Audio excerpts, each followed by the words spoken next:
স্বাগত। আজ আমি তৈরি করছি বাঁধাকপির সিঙ্গারা। আমি আদা দিয়েছি, কাঁচা লঙ্কা দিয়েছি, সামান্য একটু তেল দিয়েছি, ভাজা ভাজা হয়ে গেছে। এবার একটু মিষ্টি দিয়েছি, লবণ দিয়েছি, আর দিচ্ছি কসুরি মেথি। এই যে কসুরি মেথি দিয়ে দিচ্ছি, একটু কড়াইশুঁটি দিয়েছি। এতে দিয়েই আমি সিঙ্গারাটা তৈরি করবো।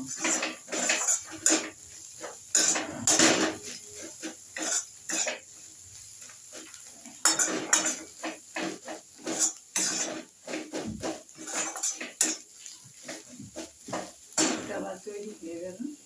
এটা একটু হালকা ঝাল দিয়েছি আর একটু মিষ্টি দিয়েছি, মানে হালকা হালকা ঝাল আর একটু হালকা হালকা মিষ্টি। বাঁধাকপি আর ভালো লাগবে না। এবার এটা আমার হয়ে গেল, এটা আমার রেডি হয়ে গেল। এবার আমি দুধটা ঢেলে নিচ্ছি। আর খোলটা আমার তৈরি হয়েছে। এবার আমি বাঁধাকপিটা দিয়ে দিয়েছি, এবার বন্ধ করে দিচ্ছি। এইভাবে আমি কিছু বানিয়ে নেব।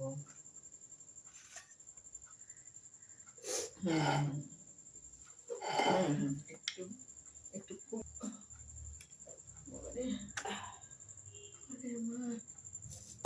এসে আছে, সাদা তেল দিয়েছি, এবার আমি ছেড়ে দিলাম।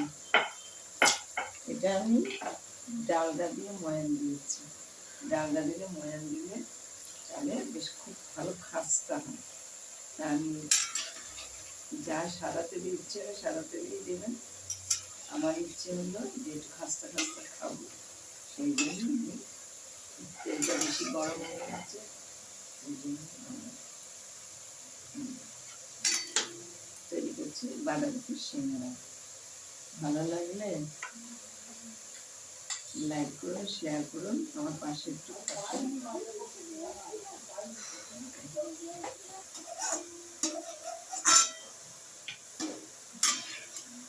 আমি গ্যাসটা আরো ঝিম করে দিলাম, নাহলে ঠিক মতো ভাজা হবে না।